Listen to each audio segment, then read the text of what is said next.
ఇప్పుడు మనం మాట్లాడుకోబోయేది గత కొద్ది రోజులుగా మీరు ప్రచార మాధ్యమాల్లో మరియు సోషల్ మీడియాలో విస్తృతంగా విని ఉంటారు లేదా చదివి ఉంటారు. అదేనండి రేషన్ మాఫియా, రేషన్ దందా. దీని గురించి ఎంతమందికి తెలిసిందో కానీ మన ఉప ముఖ్యమంత్రి గారు అన్న సీజ్ ద షిప్ అనే వాక్యం మటుకి అందరి నోళ్లలో నానుడిగా మారిపోయింది. మనకది అంత ముఖ్యం కాదు కానీ మనం మొదటి విషయం గురించి మాట్లాడుకుందాం. దయవుంచి దీనిని రాజకీయానికి అతీతంగా మనం పరిశీలిద్దాం. ఎందుకంటే ఈ పథకం మొదలై దాదాపు 41 సంవత్సరాలు అయింది. కానీ ఇప్పటి వరకు ఏ రాజకీయ పార్టీ పవర్లోకి వచ్చినా సరే మనం తరచుగానే ఇది వింటూ ఉంటాం. హానెస్ట్గా మాట్లాడుకోవాలంటే ఈ సమస్య ఎప్పటి నుంచో ఉంది. ఈ సమస్య మన ఆంధ్రప్రదేశ్లోనే కాదు, ఈ పథకం ఎక్కడైతే అమలులో ఉందో అన్ని రాష్ట్రాలలో ఇదే పరిస్థితి. కానీ వాళ్ళు ఏంటంటే కనీసం వాళ్ళ లోకల్ మార్కెట్లో ఈ దందా చేస్తున్నారు. కానీ మన వాళ్ళు కొంచెం తెలివైన వారు కాబట్టి ఏకంగా విదేశాలకు పంపిస్తున్నారు.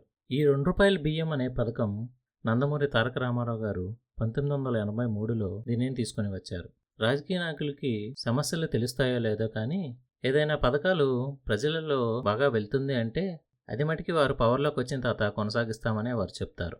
ఇది వాళ్ళల్లో మెచ్చుకోదగిన ఒక అంశం. తర్వాత ఏ రాజకీయ పార్టీలు పవర్లోకి వచ్చినా సరే ₹1 అటు ఇటుగా పెంచినా సరే ఈ పథకాన్ని కొనసాగిస్తూ వచ్చారు. ఏదేమైనప్పటికీ ఈ పథకం ప్రజలకి మంచి జరుగుతుందని భావించి తీసుకొని వచ్చారు. ఈ పథకం మంచిది అని ఎందుకు అంటున్నానంటే మన దేశంలో లేక మన రాష్ట్రంలో మధ్యతరగతి, దిగువ మధ్యతరగతి, పేదలు, కటిక పేదరికం అనుభవిస్తున్న ప్రజలు వారికి తినటానికి తిండి ఉండేది కాదు. ఈ పథకంతో కనీసం వాళ్ళు 3 పూటలు భోజనం చేసి ఎంతో కొంత కష్టపడి ఇంటికి వచ్చి ఆ ప్రభుత్వం ఇచ్చిన బియ్యంతో వాళ్ళ జీవితం కొనసాగిస్తారు. మనం ఇదివరకు అనుకున్నట్లుగా ఈ పథకం వచ్చి దాదాపు 41 సంవత్సరాలు అయింది. ₹2కే కిలో బియ్యం అన్న పథకం ప్రస్తుతం అది ₹1కే అనుకోండి. రోజులు గడిచే కొద్దీ ప్రజలు ధనవంతులయ్యారో లేక రూపాయి విలువ తగ్గిపోయిందా లేక ఇచ్చే బియ్యంలో క్వాలిటీ లేదా అనేది తెలియదు కానీ ప్రజలు వీటిని తినడం చాలా వరకు తగ్గించారు. అసలు ఈ పథకం ఎందుకు అని ఆలోచిస్తే ఒక పేదవాడు, దిగువ మధ్య తరగతి వాడు, అదేనండి బిలో పావర్టీ లైన్, వారు 3 పూటలు కడుపు నిండా అన్నం తినాలి అనేది దీని ఉద్దేశం. జనాలు దీనిని తినడం తగ్గించినా సరే ఈ పథకం మటుకి ఆగలేదు, కొనసాగుతూనే ఉంది. ఎందుకు అని మనకు తెలియాలంటే మనం PDS అనే దాని గురించి తెలుసుకోవాలి. PDS అంటే పబ్లిక్ డిస్ట్రిబ్యూషన్ సిస్టమ్.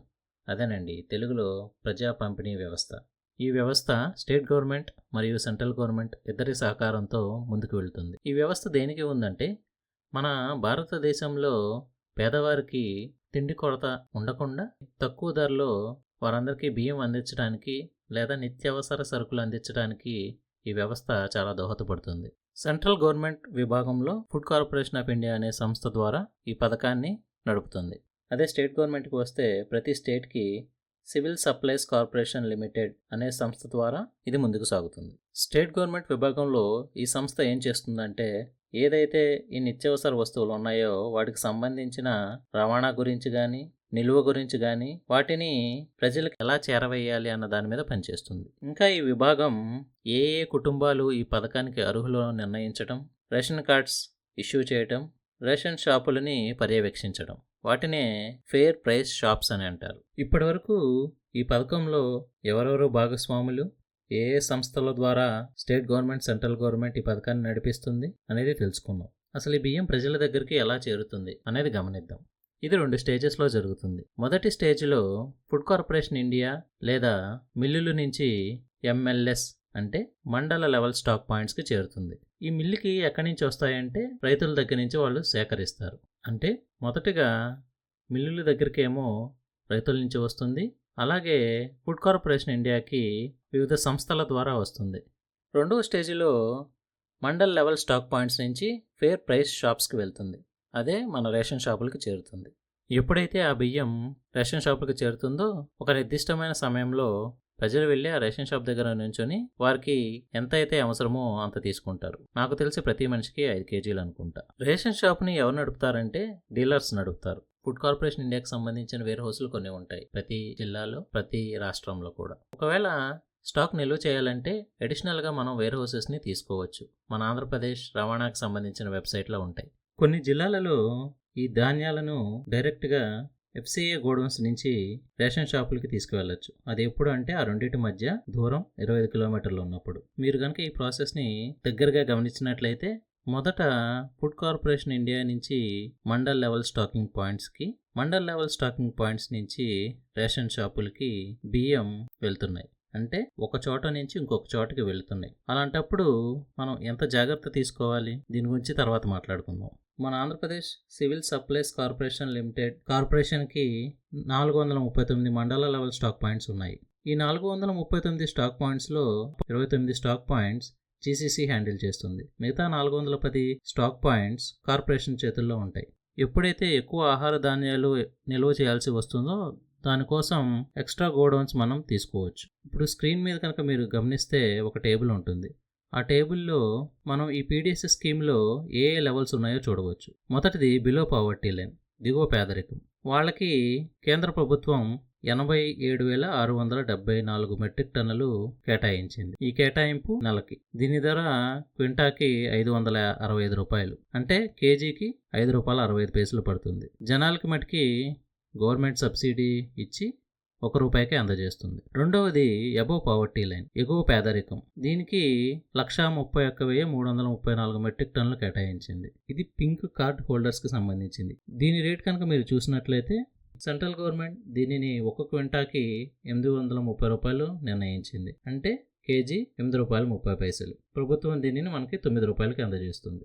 మూడవది అంత్యోదయ అన్న యోజన. దీనికి సంబంధించి 54,524 మెట్రిక్ టన్నులు కేటాయించింది. ఈ పథకం కటిక పేదరికం అనుభవిస్తున్న వారి గురించి. అందుకని వారికి గవర్నమెంట్ ఉచితంగా ఇస్తుంది. అలాగే మరికొన్ని సోషల్ వెల్ఫేర్నెస్ ఇన్స్టిట్యూషన్స్ అని, ఎడిషనల్ ఏపీఎల్ అని, అన్నపూర్ణ అని, మిడ్ డే మీల్స్ అని, అదే మధ్యాహ్న భోజన పథకం. దాని కింద 106 మెట్రిక్ టన్నులు సెంట్రల్ గవర్నమెంట్ నిర్ణయించింది.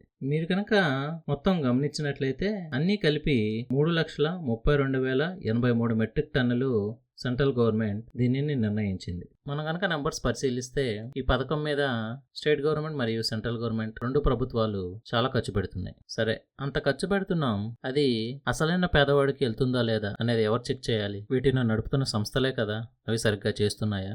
అసలు మన రాష్ట్ర ప్రభుత్వం ఖచ్చితంగా ఎంతమంది దిగువ పేదరికంలో ఉన్నారు, ఎంతమంది ఎగువ పేదరికంలో ఉన్నారు, ఎంతమంది మధ్యస్థంగా ఉన్నారు, అసలు నిజమైన పేదవాడికి ఇది అందుతుందా లేదా అని ఇవన్నీ పరిశీలించి మనం ఈ బియ్యాన్ని తీసుకుంటున్నామా? అలా గనక తీసుకుని ఉన్నట్లయితే ఇంత మొత్తంగా షిప్పులో అన్ని టన్నుల బియ్యం బస్తాలు ఎందుకు కనిపించాయి? నిజంగా అంత పేదరికం ఉండి అంతమంది నిజమైన పేద ప్రజలు ఉన్నట్లయితే వారు ఆ బియ్యాన్ని ఎందుకు వదులుకుంటారు? అలా కాకుండా అన్ని వేల టన్నుల బియ్యం బస్తాలు షిప్లో నుండి ఇతర దేశాలకు వెళ్తున్నాయంటే నిజంగా మన రాష్ట్రంలో అంత పేదరికం ఉందా? లేదా లేకపోయినా ఆ పేదరికాన్ని చూపించి అవసరం ఉన్నా లేకపోయినా ఏదైతే నిర్ధారించారో ఆ బియ్యాన్నంతా తీసుకొని ఇతర మార్గాల ద్వారా విదేశాలకు పంపిస్తున్నారా? ఇదంతా ఒక ఎత్తైతే ఎవరైతే తినరో వారు వీటిని దోశలకు ఎక్కువగా వాడుతుంటారు. వారు వాడగా మిగిలిపోయిన బియ్యాన్ని వాళ్ళకి తెలిసిన వారికి లేదా హోటల్స్కి ఎంతో కొంత డబ్బుకి వాటిని ఇచ్చేస్తున్నారు. కానీ వారు బియ్యం తీసుకున్నారా లేదా అనే వాటికి మనం వేలిముద్ర నమూనా వేస్తున్నాం. అది ఎవరు పర్యవేక్షిస్తున్నారో లేదో తెలియదు, కానీ లెక్క సరిపోతుంది అనుకుందాం. అలా లెక్క సరిపోతే షిప్పులో అన్ని వేల టన్నులు ఎలా కనిపిస్తున్నాయి అంటే ఏదో రూపేణా అవి మళ్ళీ వెనక్కి వెళ్తున్నాయి. ఆ తిరిగి వెళ్ళిన బియ్యం లోకల్ మార్కెట్ లేదా బ్లాక్ మార్కెట్లోకి లేదా ఇలా ఇతర దేశాలకి తరలిస్తున్నారంటే అవి వాటంతట అవి నడిచి వెళ్తున్నాయా? ఏదైనా వాహనాల ద్వారానే కదా వెళ్తున్నాయి. మరి ఏదైతే ఈ కార్పొరేషన్ అనేది ఉందో అవి వీటిని పరిశీలిస్తుందా? పరిశీలిస్తే ఇలా ఎందుకు జరుగుతుంది? ఇదేమి కొత్తగా జరుగుతున్నది కాదు. ప్రతి రాష్ట్రంలో ఏ రాష్ట్రంలోనైతే ఈ పథకం ఉందో ప్రతి రాష్ట్రంలో ఇలా బ్లాక్ మార్కెట్ ఉంటూనే ఉంటుంది. ఏ గవర్నమెంట్ వచ్చినా సరే మేము దీన్ని అరికడతాం, పాదంతో అణిచివేస్తాం డైలాగులు చెప్తారే కానీ ఏ గవర్నమెంట్ వచ్చినా ఇది కొనసాగుతూనే ఉంది. ఇది ఆగుతుందని నేనైతే అనుకోవడం లేదు. ప్రజలు దీనిని ఎందుకు వెనక్కి ఇచ్చేస్తున్నారు, ఎందుకు అవసరం లేకపోయినా తీసుకున్నారు అంటే నాకు తెలిసింది అవి తీసుకోకపోతే వాళ్ళ తెల్ల కార్డు పోతుందని. ఎప్పుడైతే తెల్ల కార్డు పోతుందో ప్రభుత్వం నుంచి వచ్చిన పథకాలు అన్నీ పోతాయి. అలాంటప్పుడు వారికి వేరే దారి లేదు కదా, వారిని ఎలా తప్పు పడతాం? సరే, మిగిలిపోయినవి వృధా అవుతాయని చెప్పి అవసరమైన వారికి ఎంతో కొంత ఎక్కువ డబ్బుకి వాటిని ఇచ్చేస్తున్నారు. కొంతమంది దగ్గర విన్నది ఏమిటంటే ఈ బియ్యం తినడానికి పనికిరావని. మరి ఏ సంస్థలైతే వీటిని జనాలకు అందిస్తున్నాయో అవి క్వాలిటీ చూస్తున్నాయా లేదా? ఒకవేళ క్వాలిటీ గనక లేకపోతే ఏం చేస్తున్నారు? ఆ క్వాలిటీ చెక్స్ అన్ని చేస్తున్నా సరే ప్రజలు వాటిని తినడానికి ఇష్టపడట్లేదా? క్వాలిటీ ఎందుకు లోపిస్తుందో వారు పరిశీలించడం లేదా? అది వారి బాధ్యత కాదా? నాకు తెలిసి ఏమిటంటే ఏదైతే గోడౌన్స్ స్టాక్ పాయింట్స్ లో ఈ ధాన్యాలు నిలువ ఉంటాయో అవి స్టాండర్డ్ గా ఉండవు. ఆ వాతావరణం అనుకూలించక ఆ బియ్యం పాడైపోతాయి. అసలు ఈ సంస్థలు ప్రజలు చెప్పిన వాటిని ఖాతరు చేస్తున్నాయా? ఇప్పటివరకు మనం పీడిఎస్ అంటే ఏమిటి, ప్రభుత్వాలు పేదలకు ఈ బియ్యాన్ని ఎలా అందజేస్తున్నాయి, వీటిలో లెవెల్స్ ఏమిటి, వాటికి నిర్ధారించిన నంబర్స్ ఏమిటి, ఏం జరుగుతుంది అనేది గమనించాం. ఎన్ని గవర్నమెంట్లు వచ్చినా ఇది తగ్గటం లేదని కూడా గమనించాం. మరి ఏం చేయాలి అంటే దీన్ని నివారించడానికి ఏం చేయాలని ఆలోచిస్తే నాకు తోచినది మొదటిగా నగదు బదిలీ పథకం. ఏదైతే బియ్యం తక్కువ రేటుకి ఇస్తున్నారో అదే డబ్బుని ప్రజల ఖాతాలోకి వేసేస్తే వారికి నచ్చిన బియ్యం నచ్చిన ధరకి కొనుక్కుంటారు. అలా చేస్తే ఏమవుతుందంటే ఈ రవాణాదారిలో జరుగుతున్న మోసాలు, కమిషన్లు, డీలర్లు ఏదైతే ఉన్నారో వారందరి నుంచి ప్రజల్ని తప్పించిన వారవుతాం. అలా కాదు, ఇది ఉంచాల్సిందే, కానీ కట్టడి చేయాలి. అంటే ఎప్పుడైతే వాహనాలను ఉపయోగించి మనం వీటిని రవాణా చేస్తున్నామో ఆ వాహనాన్ని ట్రాక్ చేయాలి. ఎక్కడి నుంచి బయలుదేరింది, ఎక్కడ ఆగింది, ఎక్కడికి వెళ్ళింది అనేది కనుక మనం ట్రాక్ చేసినట్లయితే కొంతవరకు దీనిని నివారించవచ్చు. మరొకటి స్టాటిస్టిక్స్. ఎప్పటికప్పుడు నంబర్స్ని అప్డేట్ చేయాలి. నంబర్స్ అంటే నిజంగా పేదరికంలో ఉన్నవారు ఎంతమంది, అసలు ఈ బియ్యం ఎవరికి అవసరం అనేది కనుక మనం ఖచ్చితంగా తెలుసుకుంటే కొంతవరకు ప్రభుత్వాల మీద ఈ భారం పడకుండా డబ్బును ఆదా చేయొచ్చు. ఇంకొకటి పర్యవేక్షణ. ఏదైతే సంస్థలు వీటిని నడుపుతున్నాయో అవి వీటిని దగ్గరగా పర్యవేక్షించాలి. ఎప్పటికప్పుడు స్టాక్ ఎంత ఉంది, ఎంత అవసరం, ఎంత నిలువ ఉండాలి, ఉన్న వేర్ హౌస్లో మనకు అవసరమా లేదా, అసలు ఉన్న వాటిల్లో సౌకర్యాలు ఎలా ఉన్నాయి, అవి స్టాండర్డ్ ప్రాక్టీసెస్ ప్రకారం ఉన్నాయా లేదా అని ప్రతి నెలకు ఒకసారి ఆ గోడౌన్స్కి వెళ్ళి వాటి పరిస్థితిని పర్యవేక్షించాలి. నిజమైన పేదవారిని గుర్తించి పథకాన్ని వారికి తప్పక అందజేయాలి. చివరిగా నేను చెప్పేది అత్యాశ అవుతుంది కానీ చెప్పక తప్పటం లేదు. ముందు మనిషి అనేవాడు, అందులోనూ రాజకీయాల్లో ఉండే వ్యక్తులు నిస్వార్థంగా పనిచేయాలి, హానెస్ట్గా ఉండాలి. మనం చేసే పని ప్రజల మీద డైరెక్ట్గా ఇంపాక్ట్ చూపిస్తుంది. అంత బాధ్యత కలిగిన పదవిలో ఉండి ప్రజలకి సేవ చేస్తానని చెప్పి రాజకీయాల్లోకి వచ్చి లేదా గవర్నమెంట్ సంస్థల్లో పనిచేస్తున్న వారైనా సరే ఇలాంటివి జరుగుతున్నప్పుడు కనీసం అంతర్గతంగా జరిగే మీటింగ్స్లో వీటి గురించి డిస్కస్ చేసి వాళ్ళ చేతనైనంత వరకు దీన్ని తగ్గించే ప్రయత్నం చేయాలి.